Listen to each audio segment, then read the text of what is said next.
آیت نمبر 21 اور 22 میں صرف اللہ تعالیٰ کی عبادت واجب ہونے کی نہایت مختصر اور سادہ مگر مضبوط دلیل یہ دی گئی تھی کہ جس نے تمہیں پیدا کیا ہے وہی عبادت کا مستحق ہے۔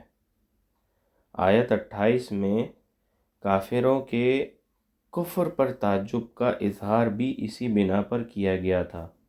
اب انسان کی پیدائش کا پورا واقعہ بیان کر کے اس دلیل کو مزید پختہ کیا جا رہا ہے۔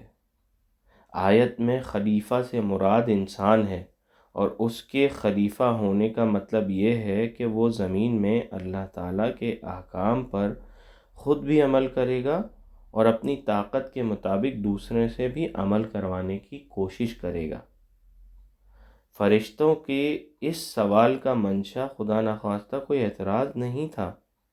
بلکہ وہ حیرت کر رہے تھے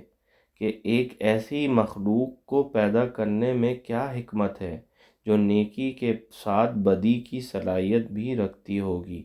جس کے نتیجے میں زمین پر فساد پھیلنے کا امکان ہوگا۔ مفسرین نے یہ بھی بیان کیا ہے کہ انسان سے پہلے زمین میں جنات پیدا کیے گئے تھے، اور انہوں نے آپس میں لڑ کر ایک دوسرے کو ختم کر ڈالا تھا۔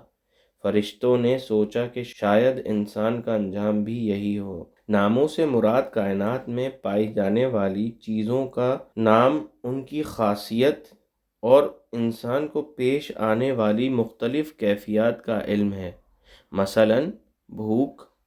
پیاس، صحت اور بیماری وغیرہ۔ اگرچہ آدم علیہ السلام کو